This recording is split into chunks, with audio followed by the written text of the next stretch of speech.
Hi everyone, my name is Smriti. I am your online faculty for the subject of Political Science. आज हम पढ़ेंगे class 12th का chapter Challenges of Nation Building. A very important chapter indeed, क्योंकि ये post independence history की एक तरह से फाउंडेशन रखता है. ठीक है जी, let's begin. So now you all know the very famous speech by Pandit Nehru, Tryst with Destiny, which he gave at the, just a second guys, I think it's not working here anymore, yeah, which he gave at the time of independence. 15th August को speech दी गई थी, Tryst with Destiny, when he said, when world sleeps, India will awake to light and freedom.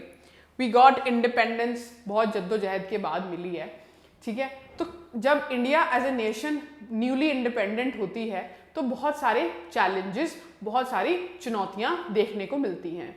इस chapter में हम उन्हीं चुनौतियों के बारे में पढ़ेंगे और like there were very numerous amount of challenges, लेकिन एक चैलेंज को बहुत डिटेल में यह इस चैप्टर में डिस्कस किया जाएगा. ठीक है जी, चलिए सबसे पहले ये बहुत जानना इम्पोर्टेंट है कि एक नेशन या फिर एक स्टेट होती क्या है. हम बात कर रहे हैं challenges of building a nation state, ऐसी चुनौतियां जो एक देश या एक नेशन स्टेट को बनाने में फेस करनी पड़ती हैं. नेशन स्टेट की एक उससे जानने से पहले ये ज़्यादा इम्पोर्टेंट है कि नेशन स्टेट की फीचर्स, डिफाइनिंग फीचर्स क्या हैं, उसका मतलब जानना ज़्यादा इम्पोर्टेंट हो जाता है. सो दिस थ्योरिस्ट ग्यूबर्नाउ, जिन्होंने डेफिनेशन दी है nation as a human group conscious of forming a community, sharing a common culture, attached to a clearly demarcated territory, common past होना चाहिए, common project for the future and claiming the right to itself. बहुत कुछ बोल दिया गया है इस definition में कि ये नेशन के क्या फीचर्स होते हैं. नेशन के अंदर एक तो ग्रुप ऑफ पीपल होना चाहिए. देश जानवरों से नहीं बनता, इंसानों से बनता है. ग्रुप ऑफ पीपल होना चाहिए, उनकी एक कॉमन आइडेंटिटी होनी चाहिए, ठीक है, एक कॉमन पास्ट होना चाहिए. फॉर एग्जाम्पल इंडियन नेशन का कॉमन पास्ट क्या है? ब्रिटिश, ठीक है, ब्रिटिशर्स ने हमें 200 साल रूल किया है. उससे पहले मिडिवल पास्ट है हमारा कि हमारे पे सल्तनत आई थी, हमारे पे मुगल्स आए हैं. फिर एंशंट इंडिया में हमने मौर्यास देखे, गुप्तास देखे. तो जितने भी रहने वाले हैं इस पर्टिकुलर कंट्री के, इंडिया के, आप और मैं, हम एक पास्ट शेयर करते हैं, हम एक कॉमन आइडेंटिटी शेयर करते हैं जो कि इंडियन की आइडेंटिटी है. हम ग्रुप ऑफ पीपल भी हैं और हमारा एक कॉमन प्रोजेक्ट है. कॉमन प्रोजेक्ट क्या है? हम इंडिया एज अ होल का फ्यूचर या उसके वेलफेयर के लिए काम कर रहे हैं, ठीक है ना. हम एक मॉडर्न इंडिया के लिए काम कर रहे हैं, ये हमारा फ्यूचर प्रोजेक्ट हो गया. और right to rule itself. Nation एक नेशन तभी कहला सकती है इन इट्स ट्रूएस्ट सेंस जब वो सेल्फ डिटर्मिनेशन करे. सेल्फ डिटर्मिनेशन का मतलब वो खुद को खुद ही रूल करेगी, उसके पास सॉवरेनिटी है, या फिर जिसके हिंदी में कहा जाता है स्वराज, कि वो स्वयं ही राज कर रही है अपने ऊपर. So these are the basic features of a nation, कि नेशन में कॉमन पास्ट है, ग्रुप ऑफ पीपल है, कॉमन आइडेंटिटी है, रूल खुद को खुद करेंगे वो लोग. ठीक है जी, ये तो हुए नेशन के फीचर्स. ग्यूबर्नाउ ने ये डेफिनेशन दी है. वेरी सिंपल एग्जाम्पल हो गया, इंडिया हो गया, यूएस हो गया, पाकिस्तान हो गया, बांग्लादेश हो गया, all comes under a nation. Technical terms में चले जाओगे, नेशन और स्टेट में फर्क होता है, इनके अंदर डिफरेंसेस होते हैं. लेकिन क्योंकि अभी हम पॉलिटिकल थ्योरी की बात नहीं कर रहे, नॉर्मल बात कर रहे हैं, तो मैंने इसको एंड और में ले लिया है कि nation and state are used interchangeably. However इनके बीच में भी डिफरेंस होता है. ठीक है, so see bonds that create a nation state. just a second guys, I tend to switch on the slide. Yeah, culture, same culture share करते हो, आपका खाना, आपकी ड्रेसेस, आपके फेस्टिवल्स सेम हैं, हिस्ट्री है आपकी सेम, मैंने बताया कैसे, लैंग्वेज सेम है आपकी, ठीक है, आप सेम लैंग्वेज का इस्तेमाल करते हो. जैसे इंडिया में फॉर एग्जांपल जो डोमिनेंट लैंग्वेज है वो हिंदी है, ऑल्दो बाकी रीजनल लैंग्वेजेस भी हैं, लेकिन एक डोमिनेंट लैंग्वेज है जो हिंदी है, ठीक है. आपके पास अपनी टेरिटरी होनी चाहिए, आपके पास अपनी ज़मीन होनी चाहिए. जम्मू कश्मीर से लेके तमिलनाडु तक और गुजरात से लेके अरुणाचल प्रदेश तक हमारा लैंड एरिया है. टेरिटरीज जो हमारी हैं, आपको दिस ये क्या हो गई, अंडमान निकोबार हो गई, लक्षद्वीप हो गई, ये हमारी टेरिटरीज हैं. हमारे पास अपनी लैंड है, we have common language, common history, common culture, religion share करते हैं, और नेशनैलिटी हमारी इंडियन है. अब आप देखोगे इंडिया के केस में बहुत सारे फीचर्स सेटिस्फाई नहीं होते, क्योंकि हम एक रिलीजन शेयर नहीं करते. हिंदूज 80% के करीब पॉपुलेशन में हैं, लेकिन हमारे पास और भी रिलीजन्स हैं. We have Muslims, we have Sikhs, we have Christians, Jews.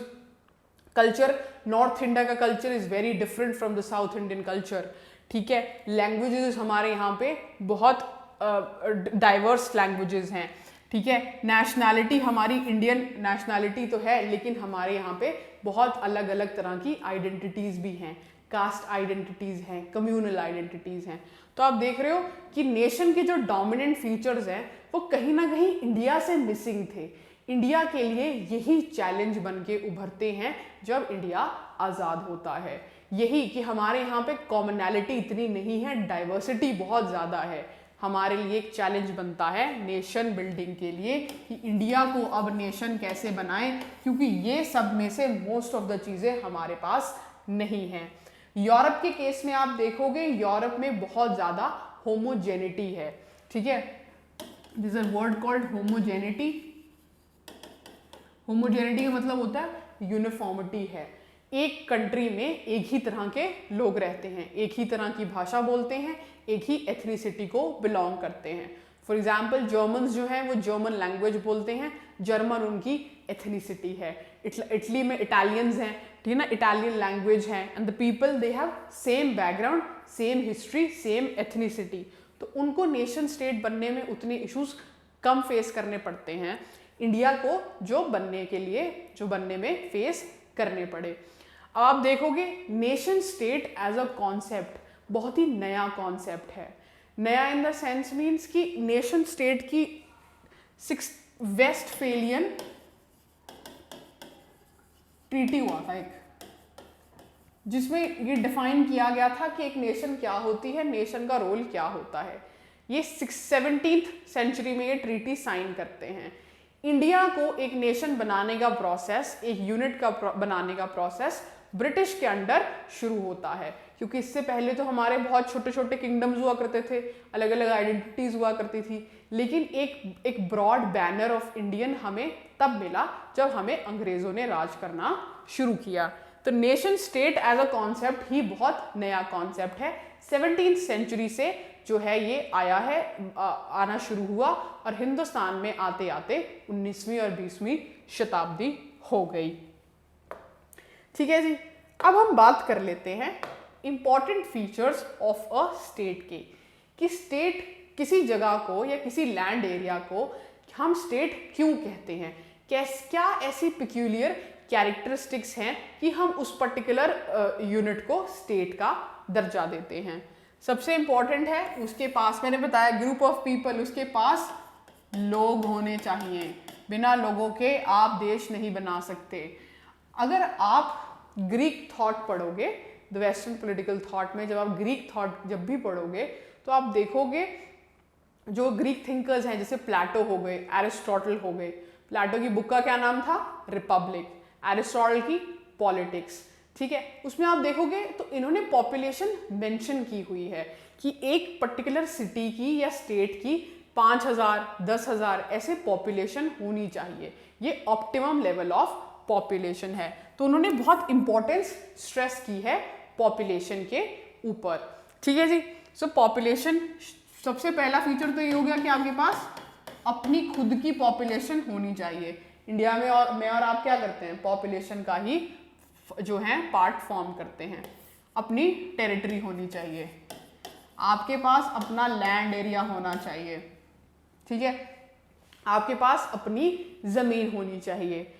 Israel बनने से पहले, like Israel was formed around in 1948-50 के करीब, उससे पहले ज्यूज जो थे उनके पास अपना कोई भी लैंड एरिया नहीं था। ऑल्दो ज्यूज के पास पॉपुलेशन तो थी, there was a large amount of Jewish population, लेकिन रहने की जमीन नहीं थी, तो वो एक नेशन स्टेट नहीं थे। 48 में उनको लैंड मिलती है, 48 में वो कंट्री बनते हैं और लैंड एरिया मिल जाता है, तभी इजराइल आज की डेट में नेशन स्टेट है। लेकिन आज से 70 साल, 80 साल, 100 साल पहले आप चले जाएंगे, वो एग्जिस्ट नहीं करता था, क्योंकि उनके पास अपना लैंड एरिया नहीं था। फिर आपके पास गवर्नमेंट होनी चाहिए। किसी भी स्टेट में गवर्नमेंट का होना बहुत इंपॉर्टेंट है। गवर्नमेंट किसी भी फॉर्म की गवर्नमेंट हो सकती है, ज़रूरी नहीं कि डेमोक्रेसी हो, डिक्टेटरशिप भी हो सकती है, थियोक्रेसी हो सकती है, मोनार्की हो सकती है, कुछ भी हो सकता है, लेकिन एक गवर्नमेंट होनी चाहिए जो कि आपके इस पॉपुलेशन और इस लैंड एरिया पे रूल करेगी, इसके लिए लॉज फॉर्मुलेट करेगी, उसकी इम्प्लीमेंटेशन जो है वो करेगी। ठीक है जी। अब है the next feature is a very important feature, the feature of sovereignty. ठीक है, सॉवरेनिटी का मतलब क्या होता है? सॉवरेनिटी का मतलब होता है not no influence, you are free. Hindi में संप्रभुता बोल देते हैं इसको। सॉवरेनिटी दो तरह की होती है, एक्सटर्नल और इंटरनल। इंटरनल सॉवरेनिटी का मतलब एक गवर्नमेंट के पास फुल अथॉरिटी, फुल पावर है कि वो इंटरनली अपनी डोमेस्टिक टेरिटरी में अपने सिटीजन्स को कैसे गवर्न करेगा, क्या उस पर पॉलिसी लगाना चाहता है, क्या रूल्स एंड रेगुलेशंस वो फॉलो करेगा इंटरनली। फॉर एग्जांपल ये इंडिया है, तो यहाँ पे अंदर क्या रूल्स एंड रेगुलेशंस करेंगे, गवर्नमेंट पे किसी एक्सटर्नल पॉलिसी, किसी एक्सटर्नल जो एजेंट का प्रेशर नहीं है, उसको बोलते हैं हम इंटरनल सॉवरेनिटी। एक्सटर्नल सॉवरेनिटी का मतलब क्या हो गया? एक्सटर्नल सॉवरेनिटी ऑब्वियसली अगर ये इंडिया है, इसके अंदर कैसे करोगे ये एक्सटर्नल, और ये बाहरली कंट्रीज है जैसे यहाँ पाकिस्तान हो गया, इधर बांग्लादेश हो गया, ये यूएस हो गया मान लो, इनके साथ इंडिया कैसे डील करेगा, ये रशिया हो गया, इनके साथ इंडिया कैसे डील करेगा, अपनी फॉरेन पॉलिसी इंडिया कैसे चलाएगा, वो एक्सटर्नल सॉवरेनिटी हो जाती है कि आप किसी के भी इन्फ्लुएंस के अंडर आके इंटरनेशनल रिलेशंस में, फॉरेन रिलेशंस में अपने डिसीजन नहीं ले रहे हो, आप अपनी मर्जी से जो है काम कर रहे हो। तो इंटरनली मतलब डोमेस्टिक टेरिटरी में, एक्सटर्नली मतलब out of the domestic territory. जब आप कोल्ड वॉर पढ़ोगे ना, तो आप देखोगे कंट्रीज के पास इंटरनल सॉवरेनिटी तो थी कि वो अपने देश में कैसे काम कर सकते हैं, लेकिन कोल्ड वॉर में जब वो ब्लॉक्स के मेंबर बन जाते हैं, यूएस का मेंबर बन गए या यूएसएसआर के मेंबर बन गए, तो वो यही एक्सटर्नल सॉवरेनिटी खो देते हैं, क्योंकि अब उनकी फॉरेन पॉलिसी इन ब्लॉक्स की फॉरेन पॉलिसी के हिसाब से चलेगी, इसके प्रेशर में आके वो काम करेंगे। इंडिया ने ये नहीं गवाई कभी भी, क्योंकि हमने नैम या फिर नॉन अलाइंड मूवमेंट जो है वो फॉलो किया था। ठीक है जी। So these are the four very important features of a nation state. What separates a normal unit from a nation state? ठीक है, अब आप देखोगे there is a group of tribe, a group of people called Kurds. ये Kurds ना एक तरह के लोग होते हैं, एक ग्रुप है जो कि इराक में भी है, टर्की में भी है। ये अपनी कंट्री मांग रहे हैं, कुर्दिस्तान, कि हमें ये कंट्री दे दो प्लीज़, हमारी अलग कंट्री बना दो। पॉपुलेशन है, टेरिटरी है, गवर्नमेंट भी बना लेंगे, इन पे टेरिटरी नहीं है, they don't have the territory कि ये जो है अपनी वो बना लें, अपना एक देश बना लें। They don't have the territory and they don't have the sovereignty. So despite of fulfilling one or two features, still they are not a state because they don't fulfill all the features. ठीक है जी। सी, so this is the important state sovereignty, लोग, people, territory and government. Very important elements of the elements हैं ये किसके? State के, ठीक है। अब हम बात करते हैं, अब हम बारी आ जाती है हमारे प्यारे भारत की, कि हमारे यहाँ पे क्या चैलेंजेस देखने को मिले जब हिंदुस्तान या भारत आज़ाद होता है। जब भारत आज़ाद हुआ तो हमें सबसे इंपॉर्टेंट चैलेंज जो देखने को मिला was the accommodation of a very vast diversity, large size and huge variations in society. मैंने आपको बताया, पहले भी बताया, India as a country most of the features जो कि नेशंस के होते हैं वो फुलफिल नहीं कर रहा था। कोई डोमिनेंट, हमारे यहाँ पे इतने सारे रिलीजन्स हैं, नो डाउट एक डोमिनेंट रिलीजन है, लेकिन बाकी रिलीजन्स की भी बहुत सब्सटैंशियल पॉपुलेशन है। हमारे यहाँ पे इतनी ज़्यादा कास्ट हैं, इतनी ज़्यादा कम्युनिटी हैं, ट्राइब्स हैं, लैंग्वेजेस हैं, एथनिसिटीज़ बहुत ज़्यादा हैं, तो हमारे यहाँ पे डाइवर्सिटी बहुत ज़्यादा है। एग्जिस्टेंस ऑफ नेशनल एंड सब नेशनल आइडेंटिटी, नेशनल आइडेंटिटी क्या हो गई? इंडियन, लेकिन उसके नीचे सब नेशनल आइडेंटिटी भी तो है कि मैं जो हूँ मैं पंजाबी हूँ, मैं उड़िया हूँ, मैं जो हूँ मैं तमिलनाडु से हूँ, ठीक है। तो रीजनल आइडेंटिटी हो गई, कास्ट आइडेंटिटी हो सकती है कि मैं ब्राह्मण हूँ, मैं क्षत्रिय हूँ, ठीक है, या फिर रिलीजियस आइडेंटिटी हो सकती है, मैं हिंदू हूँ, मैं मुस्लिम हूँ, मैं सिख हूँ। तो नेशनल आइडेंटिटी तो है इंडियन, लेकिन उसके नीचे बहुत सारी सब नेशनल आइडेंटिटीज़ भी हैं, और ये सब नेशनल आइडेंटिटीज़ बहुत बार कॉन्फ्लिक्ट में आ जाती हैं और आई भी हैं इंडिया में। इनफैक्ट पार्टीशन जो थी यही सब नेशनल आइडेंटिटीज़ का क्लैश थी, हिंदूज एंड मुस्लिम्स का, जिसकी वजह से इंडियन सब कॉन्टिनेंट डिवाइड हो जाता है। तो ये तो थ्रेट तो चल ही रहा है हमको, इतनी ज़्यादा वेरियस आइडेंटिटीज़ को बैलेंस आउट करना, ताकि जो है उनको एलियनेशन की, किसी को भी आप एलियनेट नहीं कर सकते कि उसको ये लगे कि यार मेरे देश में मेरी कोई इज्जत ही नहीं है, ये तो मुझे पूछ ही नहीं रहे हैं, मेरे को अपना अलग देश बनाना है, मुझे नहीं रहना है इनके साथ। आप एलियनेशन की फीलिंग नहीं क्रिएट कर सकते, क्योंकि फिर आपकी देश की डिवीजन जो है आप खुद ही इनवाइट कर रहे हो। ये इनकी इतनी आइडेंटिटीज़ को बैलेंस आउट करना बहुत बड़ा चैलेंज बन जाता है। जब आप देखोगे लिंग्विस्टिक डाइवर्सिटी में ना, सबसे बड़ा एग्जाम्पल आंध्र प्रदेश की फॉर्मेशन का है। जब इंडिया, जो ब्रिटिश इंडिया के टाइम ना, जो कांग्रेस जो पार्टी थी उसकी जो नीचे लेवल पे वर्कर्स हुआ करते थे ना, लोकल लेवल पे वर्कर्स हुआ करते थे, उनको ये आश्वासन दिया गया था कि जब भारत आज़ाद होगा हम लैंग्वेज के बेसिस पे आपको स्टेट्स प्रोवाइड कर देंगे। लेकिन 47 में जब इंडिया इंडिपेंडेंट होता है, उसके बाद क्या होता है, 47 में इंडिया इंडिपेंडेंट हो गया, लेकिन ये प्रॉमिस फुलफिल नहीं किया जाता। क्यों? क्योंकि पार्टीशन हो गई है, डिवीजन हो गई है कम्युनिटी पे, रिलीजन के बेसिस पे। तो अब वो ये नहीं चाहते कि लैंग्वेज एक और जो है डिवीजन का कारण बने और लैंग्वेज की वजह से कहीं देश टूट ना जाए, तो वो प्रॉमिस फुलफिल नहीं होता। तो these local Congress workers and local level पे जो लोग हैं बहुत डिसअपॉइंट होते हैं। ऐसी ही डिसअपॉइंटमेंट बहुत ज़्यादा ज़ोर से देखने को मिलती है आंध्र प्रदेश में। आंध्र प्रदेश मद्रास प्रेसिडेंसी का पार्ट हुआ करता था। आंध्र प्रदेश की लैंग्वेज तेलुगु हुआ करती थी, आज भी तेलुगु है, ठीक है। आंध्र प्रदेश तेलुगु बोलता था मद्रास प्रेसिडेंसी में, बाकी हालांकि मद्रास में तमिल और जो बोली जाती थी। तो इनको बोला कि हमारी अलग स्टेट बना के दो, हमें तो एक आंध्र प्रदेश बना के दो। गवर्नमेंट ने मना कर दिया। एक कांग्रेस वेटरन लीडर पोती श्रीमल्लू स्ट्राइक पे बैठते हैं, 50+ डेज के हंगर स्ट्राइक पे जाते हैं, उनकी डेथ हो जाती है, बहुत ज़्यादा वाइड स्प्रेड कॉन्फ्लिक्ट क्रिएट होता है, अल्टीमेटली गवर्नमेंट आंध्र प्रदेश बनाती है, ठीक है। तो ये केस हुआ कि आंध्र प्रदेश कैसे बना, एक लिंग्विस्टिक बेसिस पे कैसे कॉन्फ्लिक्ट्स क्रिएट हो रहे थे इंडिया में at the time of independence.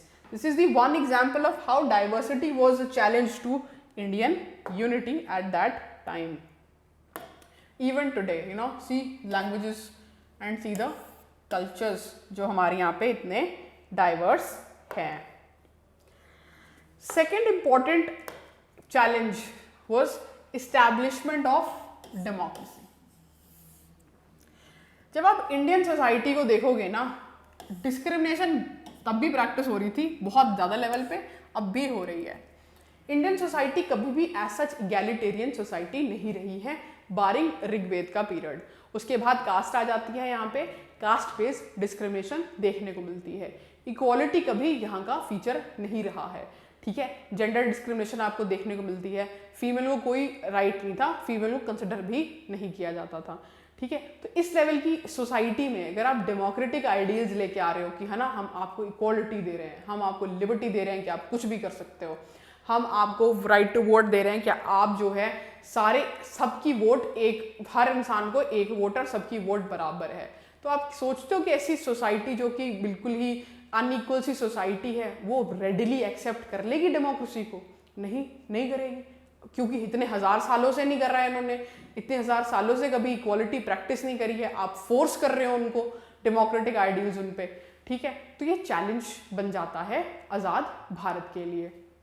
आपने अगर इसका सबसे बड़ी एग्जाम्पल देखना है ना, तो हमारे नेबरहुड में अफगानिस्तान है। अफगानी सोसाइटी ना ट्राइबल सोसाइटी है, ट्राइबल कल्चर पे बेस्ड है। अमेरिका आता है, अमेरिका ने अपनी वैल्यूज़ डेमोक्रेसी की अफगानिस्तान पे लगाई हैं। वहाँ पे आपने देखा किस तरह से रिबेलियंस हुई हैं और तालिबान ने डेमोक्रेसी टॉपल कर दी है। तो जब तक एक सोसाइटी खुद रेडी नहीं है ना डेमोक्रेटिक आइडियल्स को एक्सेप्ट करने के लिए, आप फोर्स नहीं कर सकते। यही चैलेंज था इंडियन लीडर्स के सामने at the time of independence. Historically also India was हमेशा मोनार्की के अंडर रहे हैं हम, है ना। इसमें क्या कहते हैं, मिडिवल इंडिया में हम ना हमेशा मोनार्कीज के अंडर रहे हैं। मिडिवल इंडिया में भी आपने देखा कि हमारे यहाँ पे मुगल्स रूल करके गए हैं, दिल्ली सल्तनत थी, लोधीज थे। एंशिएंट इंडिया में भी मौर्याज थे, गुप्ताज थे। तो डेमोक्रेसी का एज सच हमारे यहाँ कल्चर कभी रहा नहीं है, मोनार्कीज के अंडर ही हम रहे हैं। फिर ब्रिटिश आ जाते हैं, वो कुछ लेवल पे एक बहुत ज़्यादा डेमोक्रेसी तो इंट्रोड्यूस नहीं करी उन्होंने, लेकिन थोड़े थोड़े कुछ बिट्स एंड पीसेज में डेमोक्रेसी आनी शुरू होती है कि ठीक है लोकल गवर्नमेंट में थोड़ा बहुत आपको रोल दे देंगे इंडियंस को। फिर रिफॉर्म्स होते हैं, कॉन्स्टिट्यूशनल मॉरल इवेंट हो गए 1909 में होते हैं, 1919 में मॉन्टेग चेम्सफोर्ड रिफॉर्म्स होते हैं, 1935 में गवर्नमेंट ऑफ इंडिया एक्ट आती है। तो ऐसे करके धीरे धीरे उनको इंडियंस को थोड़ा थोड़ा रोल मिलना शुरू हुआ पावर शेयरिंग में, और डेमोक्रेसी से थोड़ी उनकी जो थी एक्वेंटेंस होनी शुरू हुई, ठीक है। पर as such as a society हमने कभी डेमोक्रेसी प्रैक्टिस नहीं की थी। तो कॉन्स्टिट्यूशन डेमोक्रेटिक हो गया था, पर लोग अभी भी डेमोक्रेटिक नहीं थे, क्योंकि हमारी सोसाइटी डेमोक्रेटिक नहीं थी, तब भी नहीं थी, आज भी नहीं है। 75 सालों में कुछ रिफॉर्म हुआ है, सोसाइटी कुछ ओपन अप हुई है एज सच मोर और लेस, लेकिन उतनी डेमोक्रेटिक आज भी नहीं है जिस हिसाब से कॉन्स्टिट्यूशन डेमोक्रेटिक है। तो ऐसे लोगों में डेमोक्रेसी इस्टेब्लिश करना, डेमोक्रेटिक प्रैक्टिसेस इस्टेब्लिश करना कि वो सबको वैल्यू दे, सबको इक्वालिटी दे और ह्यूमन डिग्निटी की वैल्यू हो, वो एक बहुत बड़ा चैलेंज हो जाता है। सी these people who come from a very a backward section of society, not very well off, इनमें डेमोक्रेसी लेके आना, और these rich Mr. Bachchan's family, is the democracy same for them? क्या जिस तरीके से ये लोग डेमोक्रेसी को एक्सेप्ट करेंगे, क्या ये पॉपुलेशन कर सकती है? अगर ये फीमेल्स कर भी ले, क्या इनके हस्बैंड्स कर सकते हैं? क्या इनकी फैमिली कर सकती है? क्या इनको जो राइट टू इक्वालिटी मिला है, क्या ये वैसे ही इंजॉय कर सकते हैं जैसे ये कर सकते हैं? नहीं। और मोस्ट ऑफ द पॉपुलेशन ना इंडिया में तब ये थी, ये नहीं थी। ये तो बहुत कोई आइलैंड था, कोई island of prosperity in the sea of poverty. Mostly it was sea of poverty. तो ये हो गया चैलेंज इस्टेब्लिशमेंट ऑफ डेमोक्रेसी का, ठीक है। Now will see the third challenge which was the challenge of insuring development. India as a country poor, impoverished, left by British, ills like exploitative zamindari system, extremely poor peasantry. Development ना 200 साल, जितने साल भी 200 साल से ज़्यादा जितने भी टाइम हमारे यहाँ पे अंग्रेज जो हैं वो राज करके गए हैं, डेवलपमेंट का डी भी नहीं देखा हमने। हमारे पे इनफैक्ट हमारे पास जो था वो हमसे वो भी ले गए। They basically made us impoverished. We were unhealthy, we were poor, we were impoverished, we were ill-educated, illiterates. इतनी बड़ी कंट्री जो कि मतलब किसी ज़माने में बहुत अच्छी वेल ऑफ कंट्री हुआ करती थी, अच्छी साइंस एंड टेक में प्रोग्रेस कर रही थी, पढ़ाई कर रही थी, मॉडर्न पढ़ाई नहीं थी लेकिन फिर भी पढ़ रही थी किसी तरह से, थोड़ा बहुत जो भी अच्छा था अंग्रेज आए और सब लेके चले गए। They drained you of your wealth, they did that. ऐसी कंट्री जो बिल्कुल अपनी नीज पे है उसमें डेवलपमेंट करवाना, जिसमें इस लेवल की पॉपुलेशन में पॉवर्टी है कि आपकी सिर्फ 12% पॉपुलेशन जो है वो लिटरेट है, बाकी आपकी जो है इलिटरेट पॉपुलेशन है। पॉवर्टी आपकी इतनी ज़्यादा है, आपकी एग्रीकल्चर सेक्टर का इतना बुरा हाल है, आपकी पेजेंट्री इतनी ज़्यादा इम्पोवरिज्ड है क्योंकि वो एक्सप्लॉयटेशन फेस कर रहे हैं। ब्रिटिश से भी उन्होंने करी है, ज़मींदार से भी करी है। लैंड रेवेन्यू सिस्टम्स जो हैं आपके रेतवारी, महलवारी, इतने ज़्यादा, या फिर परमानेंट लैंड सेटलमेंट सिस्टम हो गया है जो इतने ज़्यादा एक्सप्लॉयटेटिव हैं कि फार्मर्स के पास बेसिक सर्वाइवल के लिए ही कुछ नहीं है। मॉडर्न इंडस्ट्रीज आपके पास नहीं है क्योंकि अंग्रेज़ों ने लगने ही नहीं दी। कुछ चंद इंडस्ट्रीज हैं जैसे टाटाज व देयर, ठीक है, कुछ चंद इंडस्ट्रियलिस्ट हैं, लेकिन कंट्री में एज अ होल इंडस्ट्री नामक कोई चीज़ नहीं है और इतनी ज़्यादा भूखमरी है। फैमिन्स जो हैं, 1943 में फैमिन हुआ था बंगाल में, फैमिन्स में आपके इतने ज़्यादा लोग मर रहे थे, इतने ज़्यादा हेल्थ कॉम्प्लिकेशंस आपकी बहुत ज़्यादा हैं। ऐसी कंट्री में आपको डेवलपमेंट लेके आनी है और ऐसी कंट्री आज़ाद हुई है। That was a very big challenge. Public welfare was a big challenge. DPSPs हमने ऐड तो कर दिए हैं कॉन्स्टिट्यूशन में कि हाँ जी, कौन से पार्ट में थे, पढ़ाया था पार्ट 4 में। DPSPs हमने कॉन्स्टिट्यूशन में ऐड तो कर दिए हैं, लेकिन नए मुल्क की नई सरकार के पास पैसे नहीं हैं कि उसको जस्टिसिएबल बना सके।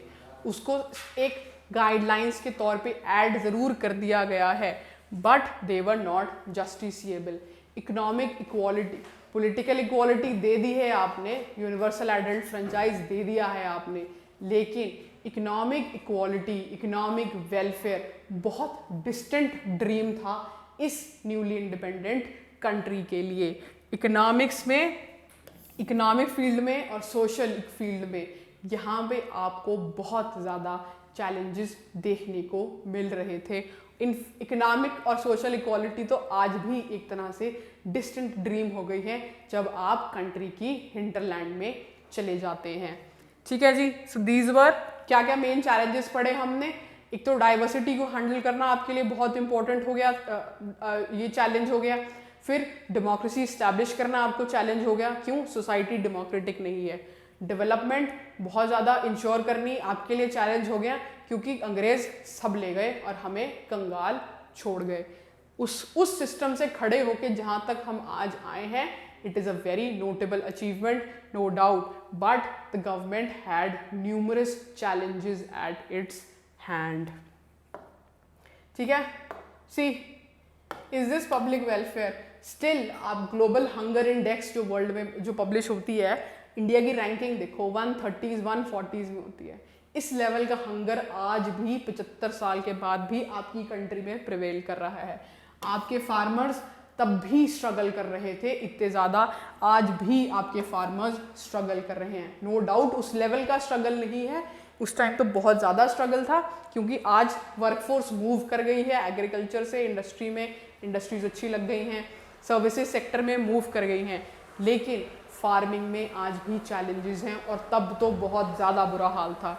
पब्लिक वेलफेयर, हंगर, फैमिन अब नहीं होते हमारे यहाँ पे, हंगर आज भी बहुत बड़ा मुद्दा बना हुआ है। ठीक है जी, तो आज हमने जाना नेशन क्या होती है, स्टेट के फीचर्स क्या हैं, इंडिया को नेशन बनाने के लिए कितने चैलेंजेस फेस करने पड़े, 3 इंपॉर्टेंट चैलेंजेस की हमने बात की है। ठीक है जी, अब नेक्स्ट लेक्चर में हम इसी से आगे कंटिन्यू करेंगे। That's all from my side today, thank you.